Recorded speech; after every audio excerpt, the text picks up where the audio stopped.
Thank you. Thank you. You all look very nice today. Thank you for being here.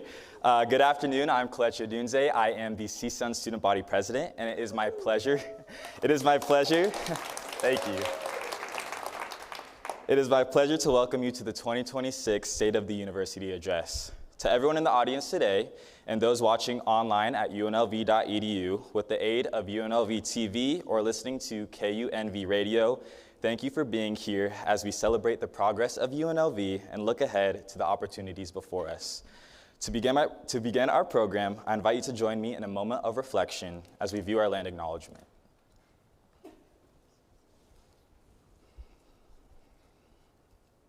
Las Vegas wishes to acknowledge and honor the indigenous communities of this region and recognize that the university is situated on the traditional homelands of the Nuwuvi Southern Paiute people. We offer gratitude for the land itself, for those who have been stewarding it for generations, and for the opportunity to study, learn, work, and be in community with this land. We encourage everyone in the UNLV community to engage in continued learning about the indigenous peoples who work and live on this land since time immemorial, including the Las Vegas Paiute tribe and the Mawapa Band of Paiutes, and about the historical and present realities of colonialism.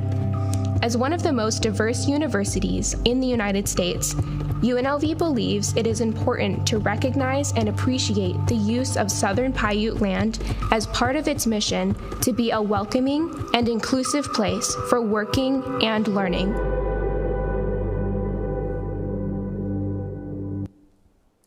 Thank you.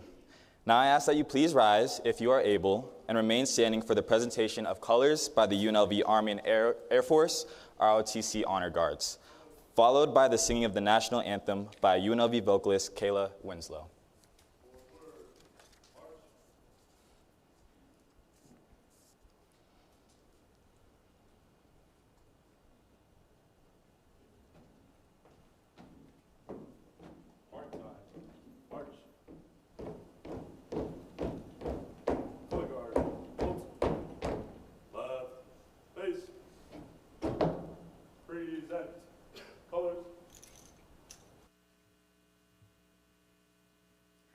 Oh, say, can you see by the dawn's early light what so proudly we hailed at the twilight's last gleaming, whose broad stripes and bright stars through the perilous fight o'er the ramparts we watched were so gallantly streaming, and the rocket's red glare, the bombs bursting in air, gave proof through the night that our flag was still there.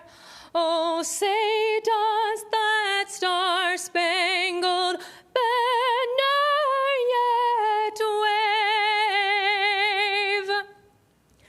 o'er the land of the free and the home of the brave.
Thank you all. Please be seated.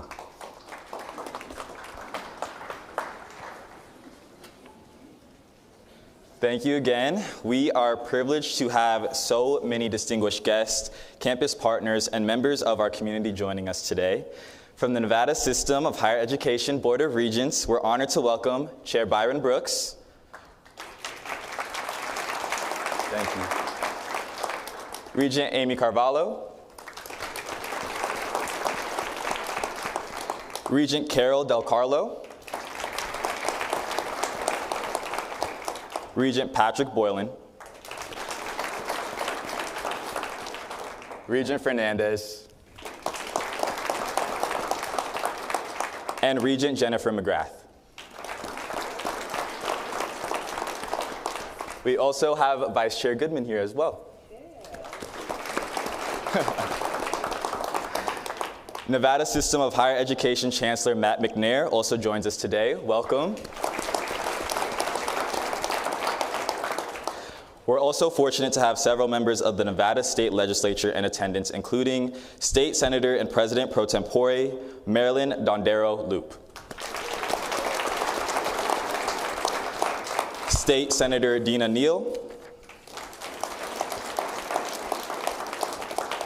Assemblymember Brian Hibbets,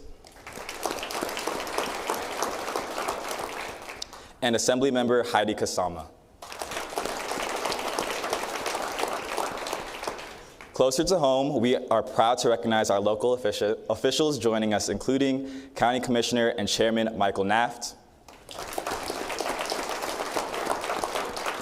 County Commissioner James Gibson, North Las Vegas Mayor Pamela Goins Brown, Henderson City Councilwoman Monica Larson,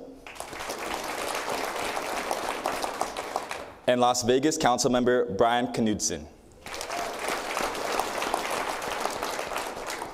We also extend a warm welcome to the representatives here today from the offices of Senator Jackie Rosen, Congresswoman Dita Titus, Congresswoman Susie Lee, Congresswoman Stephen Horsford, and Governor Joseph Lombardo.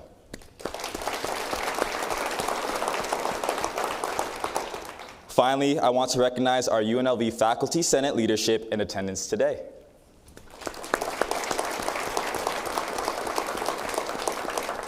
We thank you all for your leadership, partnership, and continued support of UNLV. Thank you all for being here. It is now my distinct honor to introduce UNLV Interim President Chris Heavey.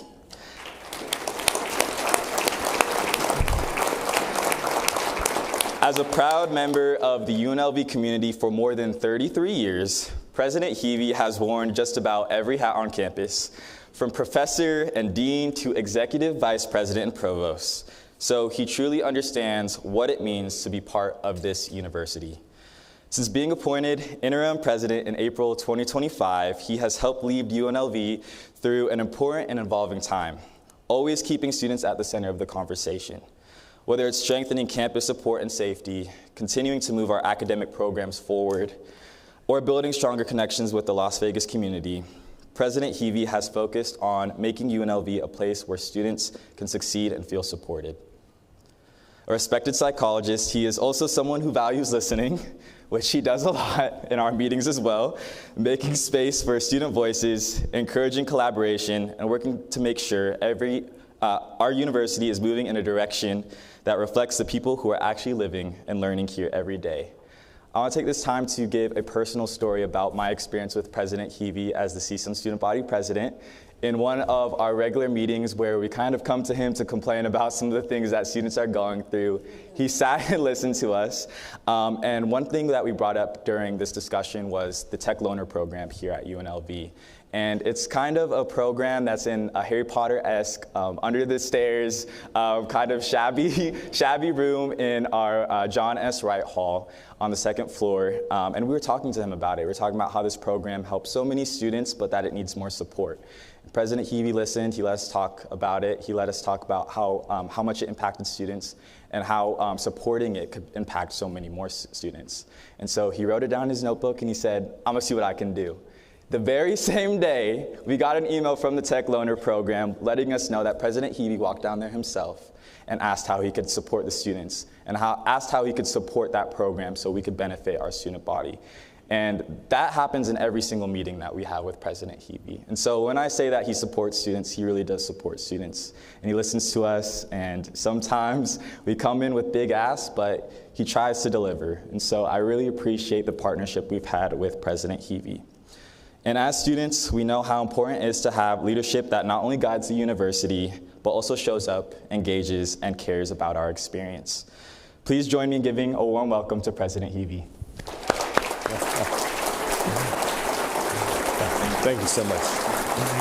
Well, thank you, Kelechi, and it's been a real honor to work with Kelechi this past year. He's an amazing student leader, just like so many of our students. And I am truly honored to be here today with all of you to talk about the university that we all love.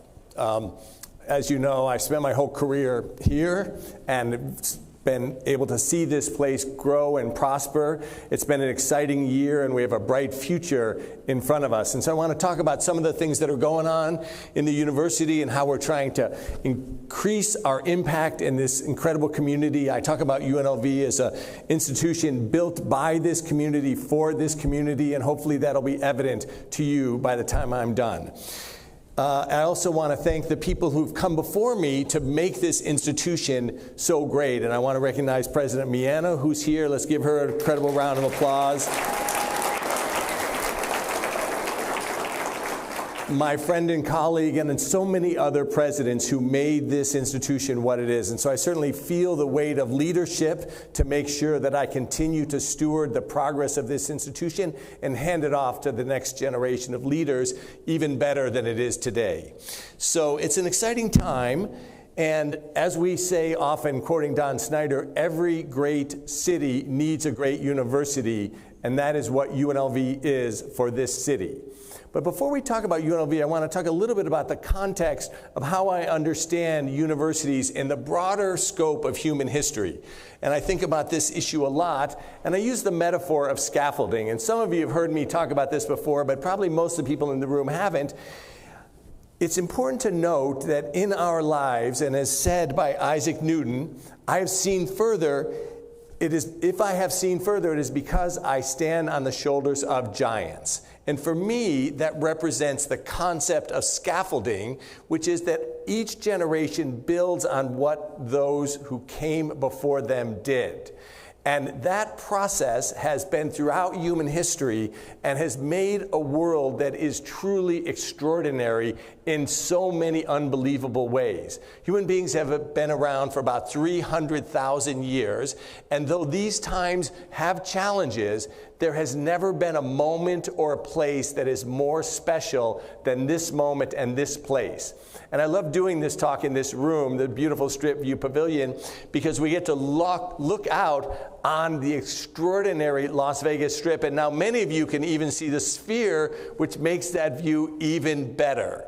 And it is a place like no other. And to quote Jeremy Aguero, we can call it one of one, this incredible city. But this city exists because of the aggregated innovations of humankind since the beginning of time. And universities play a special role in that story, which I will talk about today as I go through this talk, this metaphor of scaffolding. Scaffolding is essentially, we think about it in construction terms, of building structures that allow you to reach higher. But essentially, almost everything in our lives now can be understood in that way as a series of aggregated innovations that have made things better and better and better for the people who come next. And universities are, what I believe, the crowning achievement of humanity because they are built for exactly that purpose. It used to happen sort of happenstance or just occasionally. R1 urban-serving research universities like UNLV exist for exactly that purpose, where we bring together the world's leading experts in topics to educate the next generation and to drive further innovations so that the world that is encountered by the people who come after us will be even better intentionally by the work that we do. And that theme runs throughout the kinds of things that I'm going to be talking about today that are happening at UNLV. And so this is a beautiful picture of the scaffolding of the Student Recreation and Wellness Center as it was under construction, as the construction workers were reaching the heights of the top floor of the building. But it also includes what I call like the Heavey's list of major innovations throughout history. And you recognize each of these things as powerful innovations that allowed people to do extraordinary things, and each one building on the ones before them and getting more and more sophisticated. And one of the themes that runs through this list of innovations is knowledge and the spread of knowledge. Because as we were able to transfer knowledge more effectively from one group of people to another or from one place to another, we were able to accelerate this cycle of innovation that makes the miraculous world that we live in today. And we'll talk more about that as we go through this talk.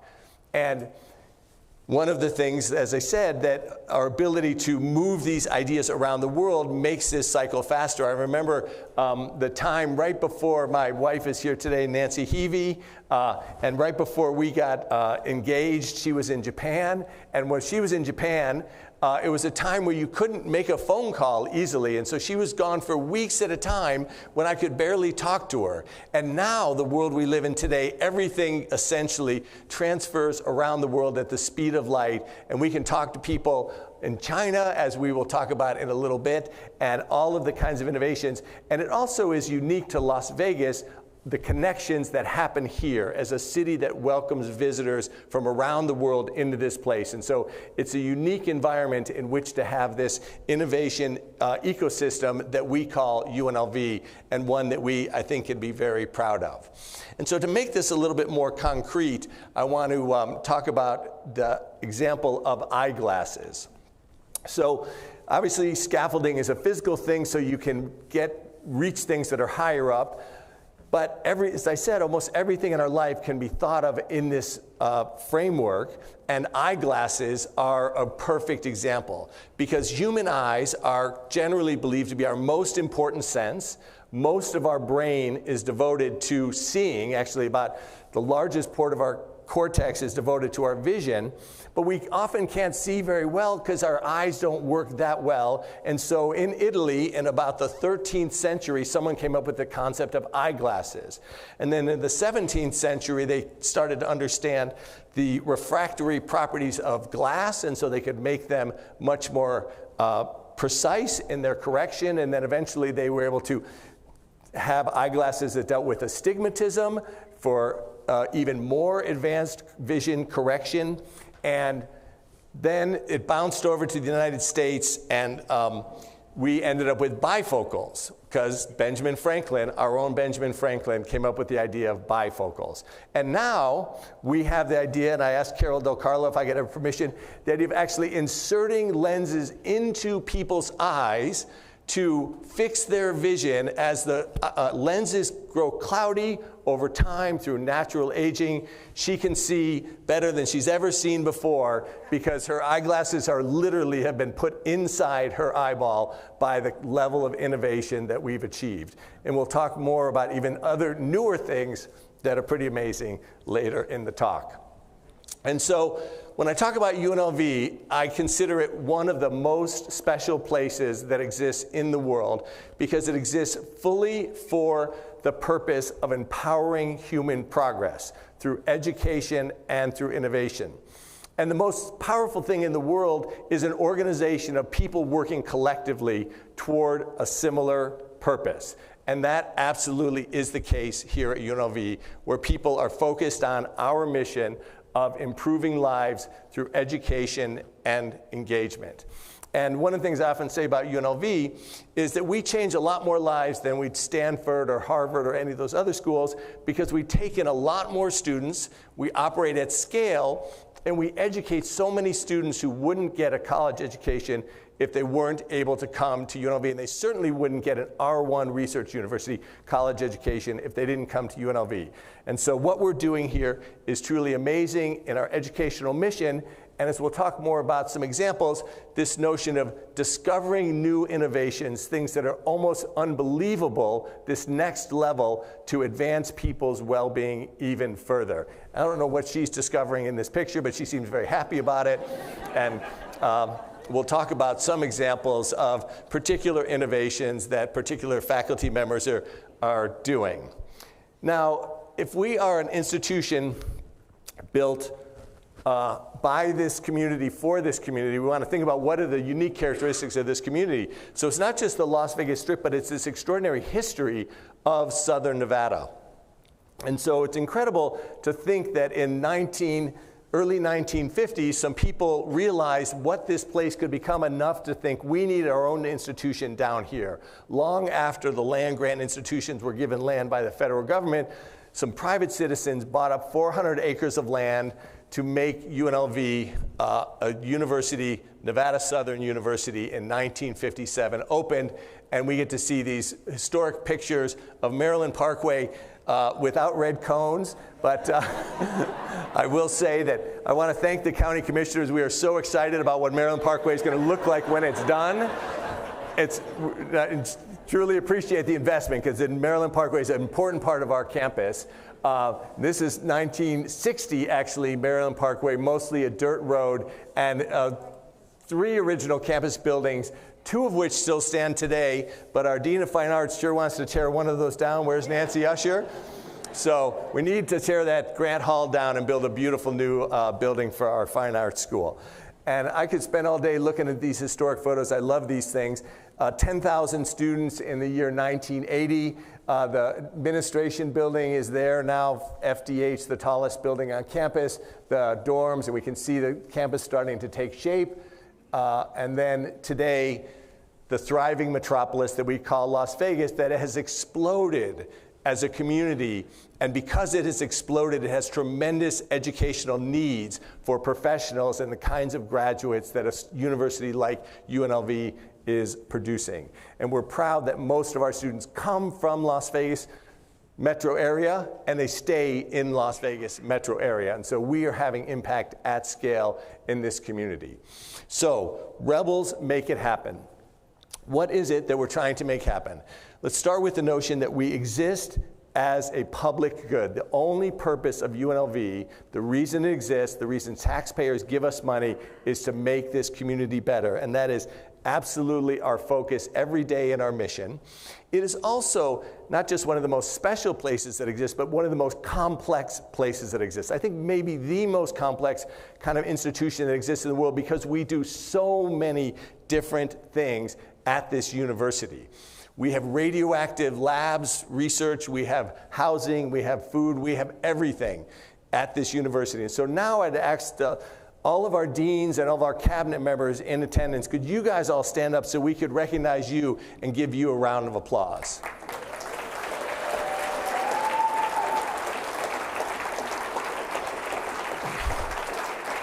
Thank you. And you can see that's a lot of people. We have 17 different deans and many other cabinet members who are in charge of huge divisions, and every one of them leads a very large, empowered team of professionals who work hard every day within their specific roles. And so the amount of expertise that exists in a place like this is truly extraordinary. So this is a kind of picture that we expect from a university, and I would just say that this is scaffolding happening in real time.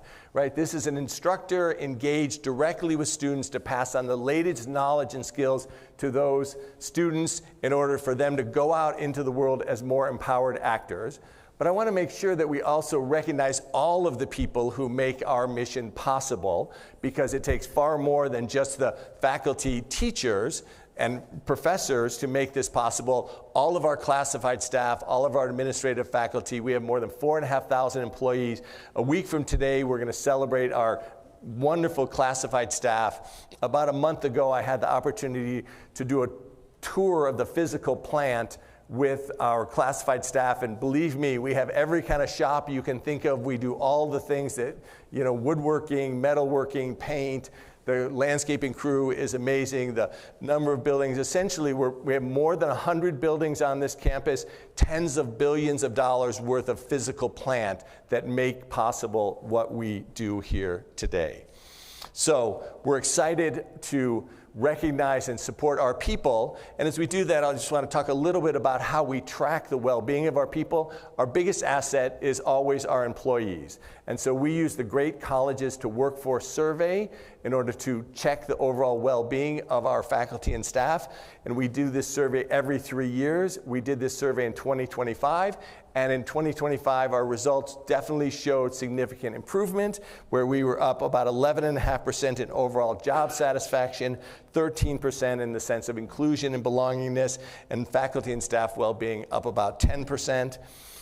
There are areas that we need to continue to work on. People want to make sure that their voices are being heard, and we appreciate the Faculty Senate as a key partner in running this university so that we're getting the sense of belongingness and inclusion so that not just their employees, but their partners in making this place work. I also engaged on a listening tour when I got into this role from October through January of this year, and talked to more than 200 people over 17 sessions. And again, the feedback was generally very strong.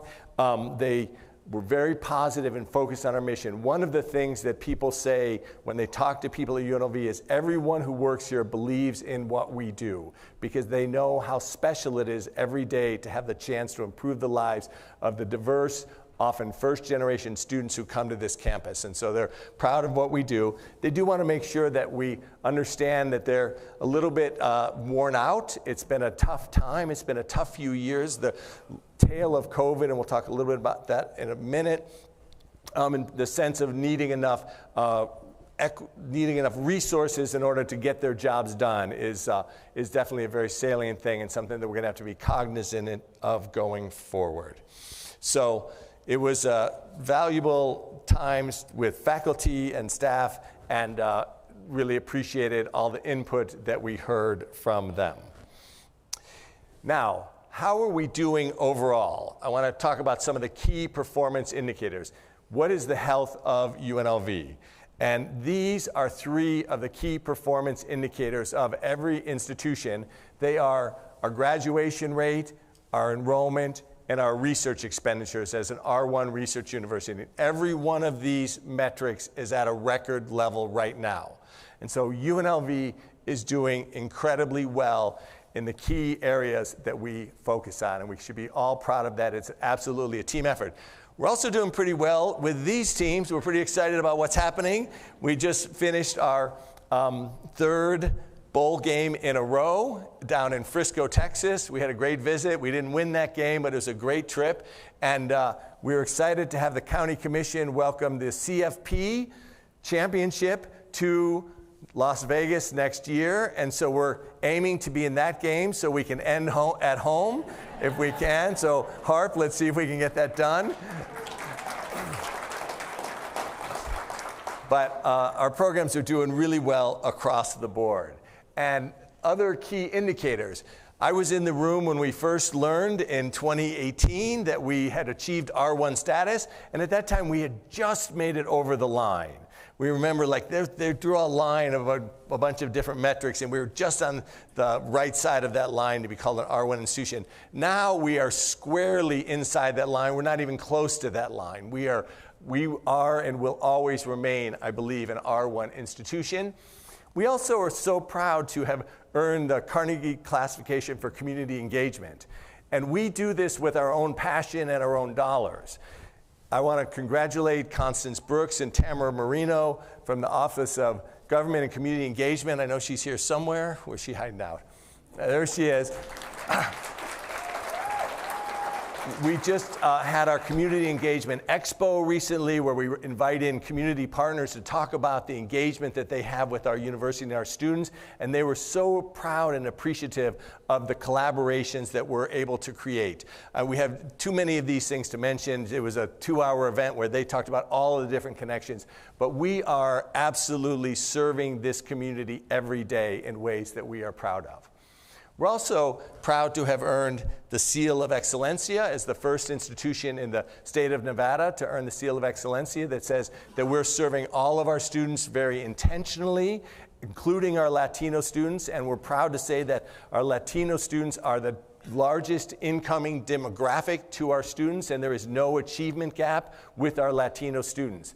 They are our future. We will always be a Hispanic serving institution given the population of Las Vegas, and we are incredibly proud and excited about that. We're also one of 21 institutions in the state being considered by the Carnegie Endowment for the sustainability pilot, and that's another kudos to our incredible sustainability work, which is Tara Pike and her team, pioneers in that space, started decades ago before this was an issue that a lot of people talked about. And so things are going extremely well at UNLV, and I love any picture that has a sphere in it. It makes me happy. So I want to talk a little bit about our physical structure, because our people are our most important asset, but we also have a campus or campuses that are crucial to what we do. As I mentioned, over 100 buildings on the main campus alone. And one of the things that we need to do now is create this memorial as a way to honor those who lost their lives on the tragic day of our shooting.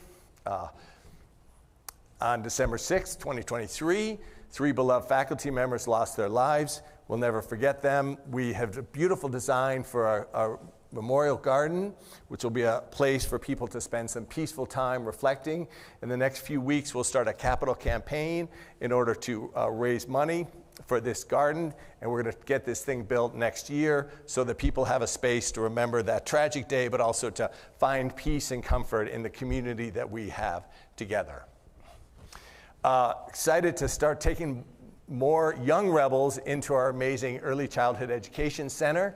So this is a $17.5 million project fully funded by donors that will double the capacity of our formerly Lynn Bennett Early Childhood Education Center. The Board of Regents approved in March renaming this the Marlowe campus for early childhood education. And so 3 new buildings, 11,000 square feet, 80 more kids, so that wait list won't be so long. And this is another incredible resource for our campus and the community at large. We don't want to forget student space, and so we're doing a $4 million remodel of our Cohen theater in the student union to make it a more student-friendly space. Our student union is too small for the number of students we have, and so we need to make sure that we get more space for students to use for their gatherings, and this will basically make that theater space a much more flexible and usable space. The one complaint on every college campus is parking. So we're excited to say that we are about to break ground, and the County Commission is sitting on the permit for our new, not overly delayed or anything, but we think it's going to come as early as next week into this parking garage, which will be our third and hopefully final parking garage, right behind In-N-Out and the Transit Center, and it will add 1,250 new spaces and will look just like this, except hopefully it'll have a big UNLV on that pillar right there. We're going to get that done. But this should break ground literally within a week or two, and we'll have that done by fall 2027. This was approved by the board at my first board meeting as the president in March of 2025. And this one is the big one, right? We are so excited to see this new business building get built. So we want to thank the governor and the legislature for a historic, also record investment in a UNLV building. We've got about $75 million already committed from the state. This building will sit right on Maryland Parkway, the beautiful new remodeled Maryland Parkway. There will be nothing between it and the street, but that sidewalk. And it will be a spectacular monument and a new way to educate students in our largest college. And now I want to let the dean speak a little bit about this from her video. When people think of Las Vegas, they think gaming, sports, or entertainment. But those of us who live here know there's more to our city than meets the eye. Today, businesses across every industry call Southern Nevada home, and Fortune 500 companies convene here to do business. They are drawn by opportunity, innovation, and a rapidly growing talent base. UNLV sits at the center of that talent pipeline. More than 4,700 undergraduate and graduate students are enrolled in Lee Business School, making it the university's largest academic unit and one of its fastest growing. These students aren't just learning how to succeed in business, they're learning how to lead it. But to meet this moment, we must invest in a future that matches their ambition. Built for a different era, the current business school building can no longer keep pace. And with continued enrollment growth, the need for something worthy has become more urgent. Now, UNLV is building a new home for Lee Business School, a place designed for how business is learned today and how it will be led tomorrow. So the way I see it, this building is going to sort of serve us on 5 different levels with these 5 pillars. There's community, there's scholarship and knowledge, there's advancement and growth, there's technology and artificial intelligence, and there's convergence. And these 5 pillars serve all of our stakeholders. Those include students, faculty, staff, engagement partners, and corporate partnerships. So it's all of those different stakeholders are affected by these 5 pillars. There will be specialized research labs with advanced technology woven into every classroom, preparing students for fields like data analytics and cybersecurity. You'll find spaces designed for connections to ensure students and faculty don't just meet in class.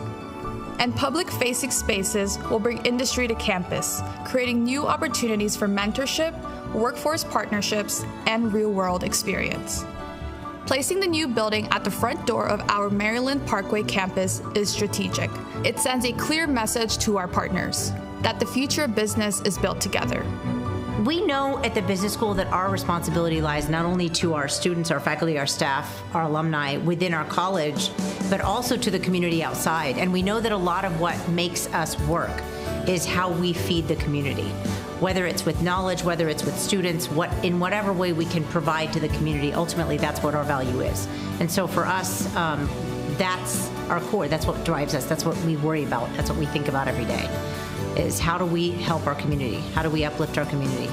We believe there is no better classroom or lab for business than Las Vegas, a global crossroads where ideas become innovations. And there is no better place to prepare the next generation of business leaders than right here at UNLV. Together, we're building more than a facility. We're building the future of business. That is an incredibly exciting project. And I'm committing today that we will break ground on that project within 18 months. We are financially strong. We are prepared to move forward. We will not let the money allocated by the legislature go unused. That building will absolutely get built, and we could not be more excited about it. Now, I want to talk a little bit about this. One of my other slogans, I talk about building our brand and expanding our reach as a campus. And so what are we doing to build our brand and expand our reach? And so I want to kind of show you all of the different places that we are operating.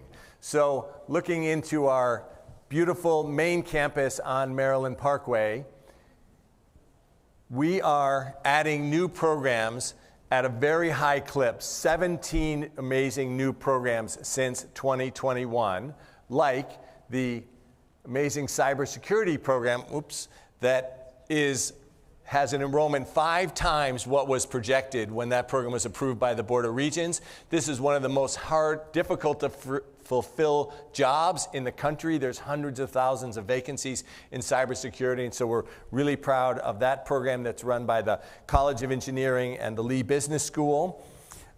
We are looking at insurance and risk management. This is a field that is crucial to our well-being. 50% of the people in this business are expected to retire in the next decade, and there isn't a program like this on the West Coast. It's the only one in Nevada, and most of the students in this new program in insurance and risk management are receiving a full scholarship thanks to the Nevada Surplus Lines Foundation. We've also approved 12 new institutes for the campus over the last 5 years, including the Crescency Center for Insurance and Risk Management, which was created with a $5 million donation from the Nevada Surplus Lines Foundation and approved by the Board of Regents, I think, about a year ago. And that's a great partner to this program. Certified Registered Nurse Anesthetist Program. I do think that's the hardest word to say in the English language. This is another crucial workforce shortage in Southern Nevada. My wife was in for emergency surgery one day at St. Rose Dominican Hospital for ruptured disc, and she was kind of out of it because of the pain medicines, but I overheard the argument that they had about whether or not they were going to do her emergency surgery because they didn't have an anesthesiologist available. It happens all the time here that surgeries get canceled because they don't have enough anesthesiologists, and these certified registered nurse anesthetists will be able to work under the supervision of anesthesiologists. The Anesthesiology Association actually came to us and begged us to move forward with this program. They were very excited about having this available, and it will help the whole medical field move forward with more surgeries that are needed. Sports capital of the world, we are excited to start our new Bachelor of Science in Sports Hospitality Management in the College of Hospitality. This program will come before the Board of Regents in June, asking for approval, and this will obviously help the amazing sports ecosystem of Southern Nevada. We're also proud that we started a new Institute for Financial Literacy and Wellness, and as part of that effort, we have a new credit union on campus powered by Aloha Pacific Credit Union. And we know ourselves as the 9th island, and so we're so pleased that the Aloha Pacific came from Hawaii to Las Vegas to help sponsor this credit union, which will provide internships for students. They're going to sponsor student orientation out in Hawaii, and they help sponsor our amazing Rebel Ready Week. We also want to make sure that we're helping with the mental health workforce. And Brian Knutson is here, who's been an incredible champion of this space, our Mayor Pro Tem of the City of Las Vegas. And he, along with others, Tara Pike, the Balmer Institute, really helped us create this initiative that was championed in the legislature by Senator Rochelle Wynn that brought $6.5 million to start a new undergraduate degree in applied mental health that will create a new actual profession to work with youth who have mental health needs in a preventative and supportive way. And I want to give a shout out to Michelle Paul and Chris Carney, who have done an amazing job leading this program. And we're proud to partner with University of Nevada, Reno and Great Basin College on this program because they're standing up parallel programs so that we're going to be able to serve the whole state. And they've already passed the new laws so that these people can go out and work in school settings and other settings where youth gather. Similarly, now we're going to fly out to the medical district, starting another important mental health program in collaboration with the Department of Health and Human Services to create the first professional-focused psychology degree that will focus on neurodevelopmental issues with children. And again, this is another one I want to give a huge shout out to Brian Knutson and Richard Whitley, the head of Health and Human Services, and now he's maybe the head of Health. They split that up. So they split it up, but they gave us an initial grant to start this program that is going to help all of those parents who have kids who needs assessment for neurodevelopmental issues who can sometimes be on wait lists that last for years. We're also excited to be working with the City of Las Vegas to try to create a biotech innovation district in the medical campus. We've been collaboratively working with Wexford Science. I think Danielle Casey might be here somewhere from LVGEA, who actually suggested Wexford to me. And she's an amazing economic development leader and partner to our community. And so she suggested Wexford, and we've had them out now multiple times and met with the city and many other stakeholders about really trying to supercharge our biotech industry. And we believe that we're ripe for that opportunity. So that is another exciting innovation. And the School of Dental Medicine is adding high-value programs in advanced needs dental clinic for children or adults with developmental disabilities so they can get services. And also thank Senator Rochelle Wynn for the cleft palate craniofacial clinic, which is stood up where, like so many things in Nevada, we're the largest, one of the few cities that did not have this service available. This is now up and running. I want to thank Dean Gerstenberger for his great work and the whole School of Dental Medicine team for what they're doing in that space to serve that vital need.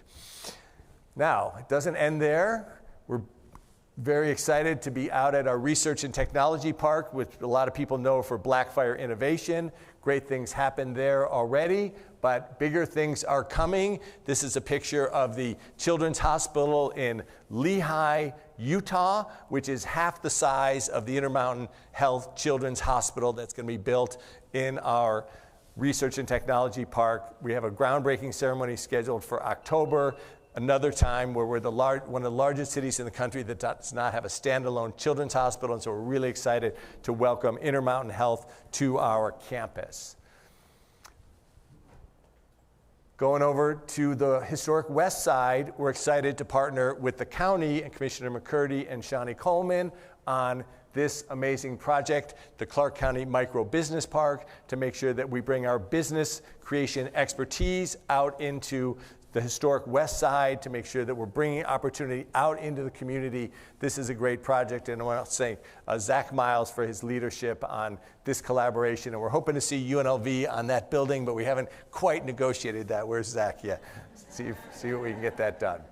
And last, but certainly not least, not last, I guess two more in Las Vegas, we're really excited to bring ourselves into Civic Plaza. And so we're hoping to bring an information item to the board in June about the possibility of being in this amazing building with the that's owned by the city of Las Vegas, and the chamber is there, and Workforce Connections are in that building. So co-locate with them, bringing UNLV further out in the community to have our presence be felt in the downtown core, and really excited about that collaboration. And then in our valley, going out to the amazing North Las Vegas, where we're excited to partner with the city of North Las Vegas on one of the largest, probably last big parcels of land in southern Nevada, where we have 2,000 acres and the city of North Las Vegas has 3,500 acres to build out just north of the Veterans Administration Park on the 215 Parkway. We are finishing, the Corps of Engineers is finishing the remediation on that land, and we expect that land to be transferred to UNLV between 2027 and 2029. We have a $500,000 EDA grant out there, which we hope will get funded to begin the planning process. And we're talking to Howard Hughes about using their advanced planning software that helps plan infrastructure to overlay on that, to see what it's going to look like to start putting infrastructure on that blank slate of a large piece of land, 6 times as large as the campus we're on today. Now, if we're talking about building bridges, we want to think about what it means to build bridges around the world.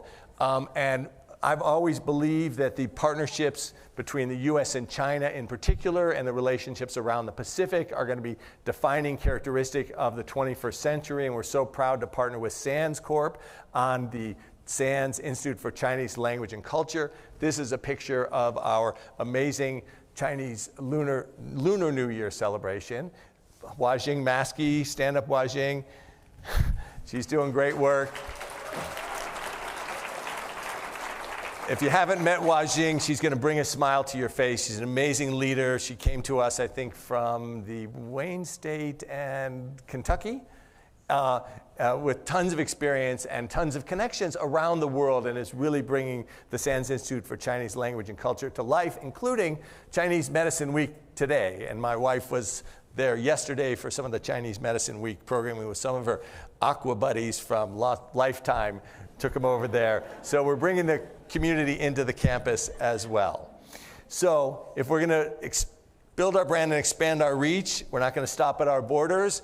The Dean of Hospitality and I were in Incheon, South Korea in September to talk to the Incheon Free Economic Zone about the possibility of bringing a branch campus to their global campus. And they're inviting only 20 schools from around the world to be in the Incheon Global Campus, and we're one of the 20 who's been invited. I think he just signed the MOU to do the feasibility study that would come forward to the Board of Regents. And if you can see there's a golf course in that picture, and we have an amazing professional PGA approved professional golf management program, and so the dean and I happen to be at the Ryder Cup to talk to the PGA, and they're excited about us bringing that program internationally. And you can't see it on this picture, but there's some integrated resorts here right around the airport, which we are world-leading experts in training people to work in integrated resorts, and that's what their interest in our hospitality and then potentially other programs. And we're not going to stop there, because we went down to China, which is Hainan, China, and this is known by everyone who knows Hainan as the Hawaii of China, and every major resort company is in Hainan, China. It's an incredible resort destination, very much like China, and they would love us to open a campus there, and we're talking to Sands. We're going to sign the contract, I think, this week, hopefully for the $1 million gift that the Sands gave us to do the feasibility study that, again, we would bring to the border regions for further approval. Now, I want to talk a little bit about how we work in the research space. There's so many examples here. I'm just going to hit a few highlights really quickly of the kind of new innovations that are coming from our research mission. We have amazing faculty doing incredible things. This is Brian Villamore from our Department of Anthropology, who is in Ethiopia finding new fossils that is changing our understanding of the human tree. Human evolution writ large is being rewritten by the things that he's finding in the desert, to the fossils that he's looking at. That's kind of world-class scientists that we have. Kwang Kim is a distinguished professor of engineering and has done many amazing things, but one of the most recent things is working with the Department of Navy to create realistic models of sea lions, because sea lions are dying in large numbers on the beaches of California.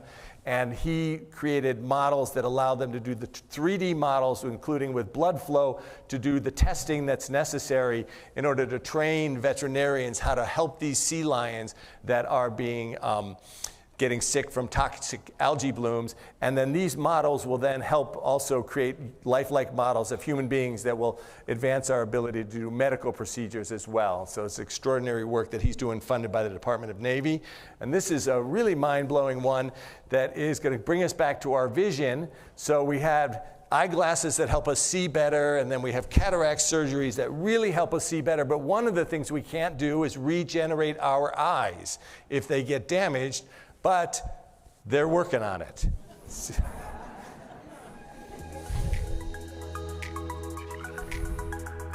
I've always been super interested in regeneration. I feel like if you ask any kid, they're like, it's sci-fi, it's always so cool. And specifically ocular regeneration, regenerating our eyes.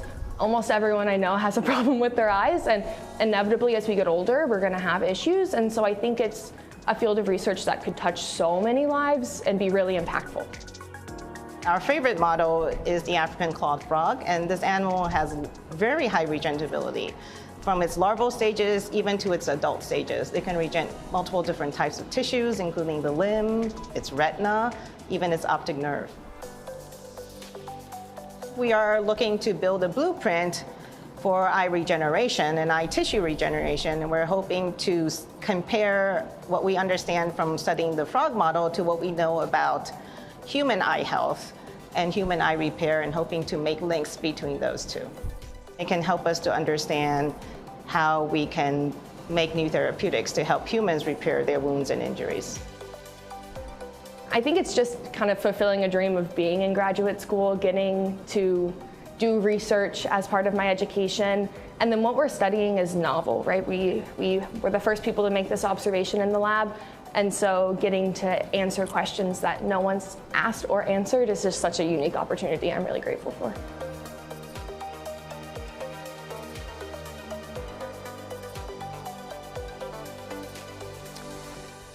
Amazing next generation of evolution or innovations that will drive human wellness. Is Dr. Sang here by any chance? Oh, she's an amazing researcher. I had a chance to see that lab. Thanks to our congressional delegation, Senators Cortez Masto, Susie Lee, and Senator Rosen. We're excited to have open the first fully dedicated 7 Tesla fMRI in Nevada for research. This opened about a month or two ago. Kudos to Dave Hatchett, who is running this facility through the research division. This will help us look inside the brain to see functioning and understand the functioning of the human brain at levels that otherwise we wouldn't be able to see. Amazing facility, $6 million project, $4.5 billion coming from our federal delegation, and one of only 9 facilities in the world to train people how to use nuclear reactors. As we think about the future of trying to lower our carbon emissions, we think nuclear is probably going to be an important part of that story, and this facility allows people in real time to learn how to train, operate those extremely complicated but vital facilities. And to make sure that you don't misunderstand that it's all just hard scientists, this is Linda Lister. Linda Lister is a professor of music who helps people figure out how to manage their mindfulness and anxiety while they sing. I wish it would help me be a singer, but I don't think there's any hope there. But we have amazing faculty across all areas. And of course, the fine and performing arts in Southern Nevada are workforce relevant programs in a way that they often are not in other cities, because we have such an amazing fine and performing arts culture here in Southern Nevada. No discussion would be complete without talking about our School of Medicine. The School of Medicine obviously is helping to fulfill the vital workforce need for physicians in Southern Nevada, and they've been now operating for 10 years. This is a picture of the initial graduating class.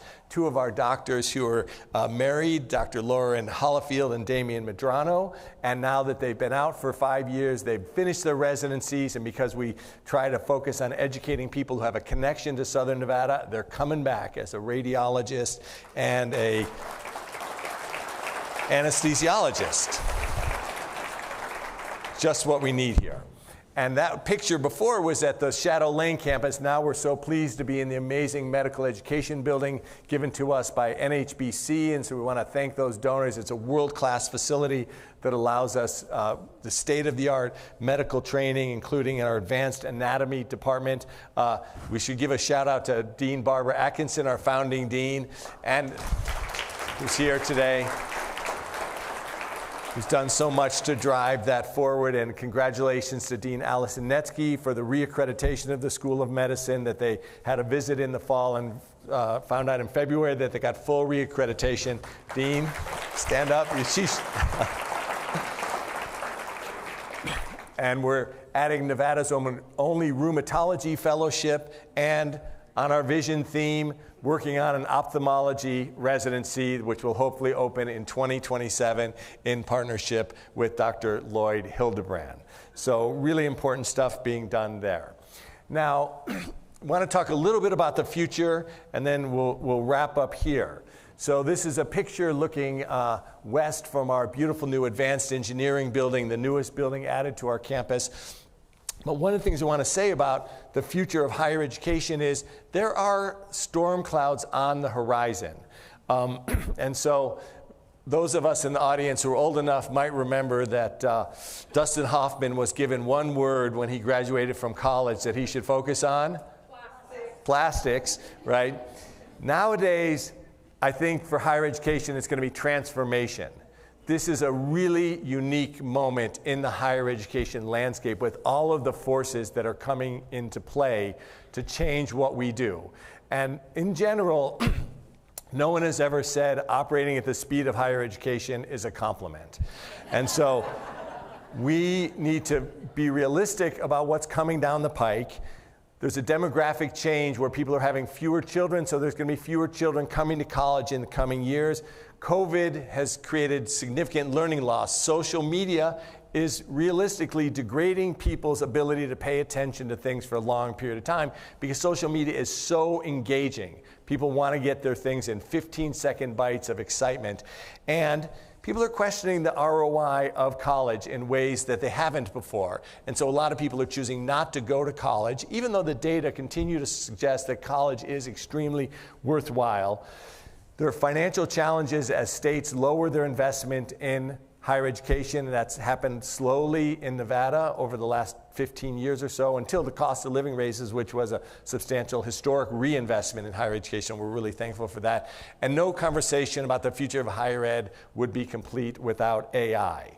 And so these things together are going to force us to really rethink how we conceptualize what we do, because what worked 10 years ago is not going to cut it going forward. This is a picture of the completed Student Recreation and Wellness Center. We saw the scaffolding on that building earlier in the talk. And one of the things I think that's important about this is the metaphor of making sure that people understand education as training. And the way that I think about this, if we think about scaffolding, your ability to go farther and do things that you wouldn't be able to do otherwise. People used to run marathons because they had to deliver messages to faraway places by hand. Obviously, we don't run marathons for those reasons anymore, but people still run marathons because they want to train their bodies to be able to do things.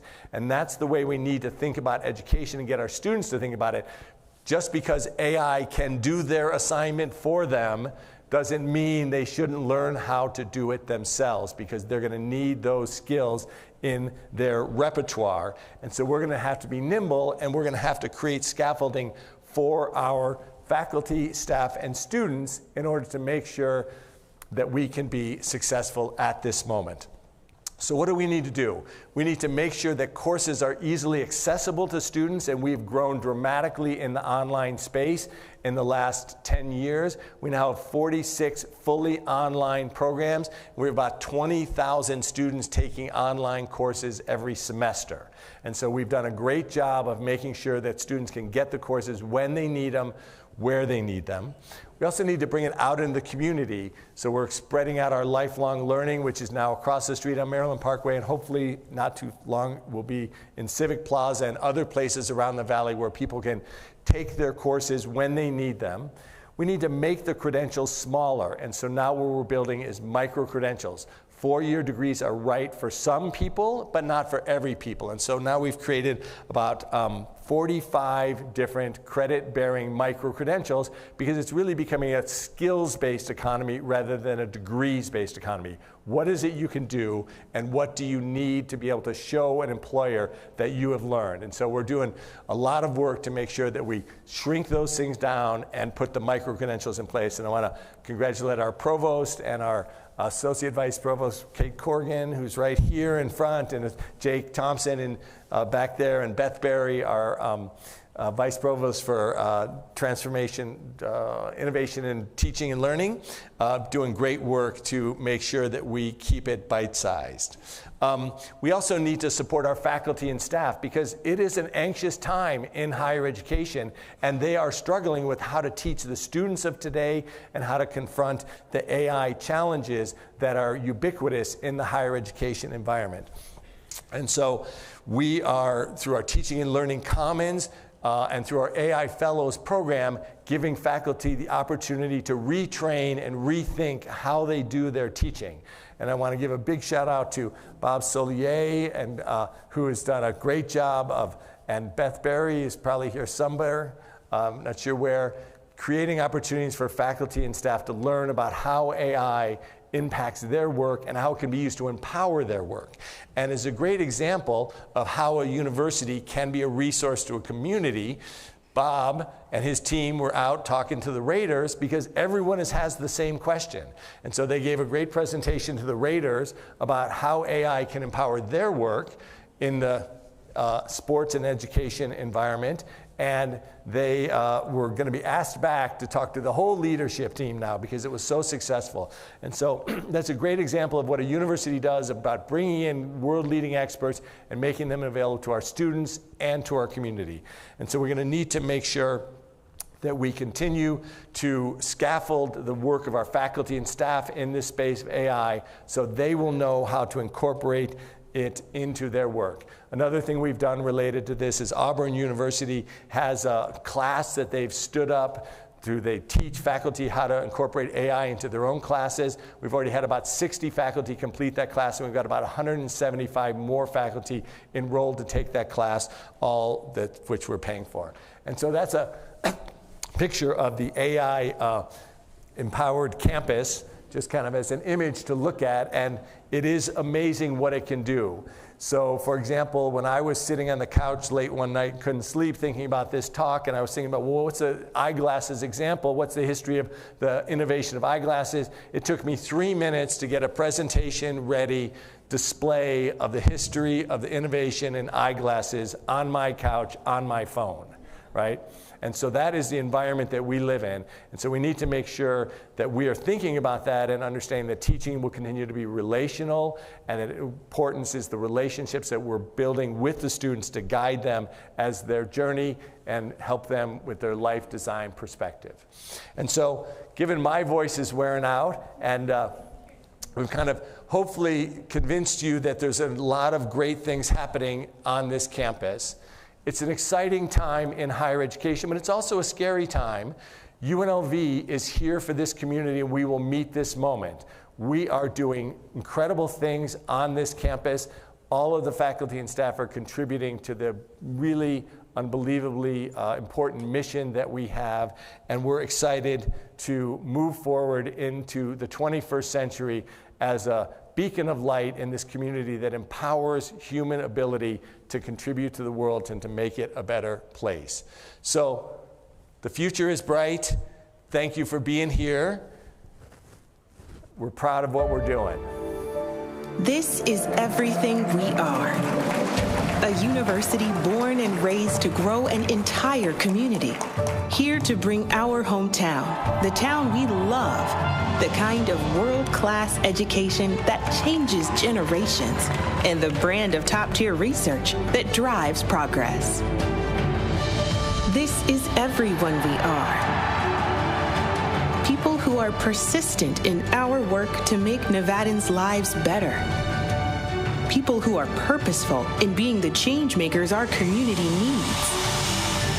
People who are pioneering new ways to explore the world we share. This is what we are. With eyes on the horizon, the engine of our economy, and the driver of imagination, relentlessly pursuing opportunities here at home and toward the stars.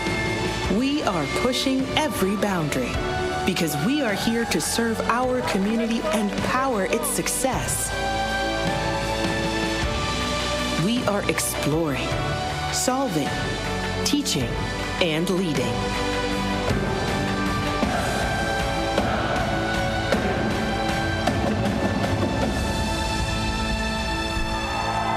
We are rebels.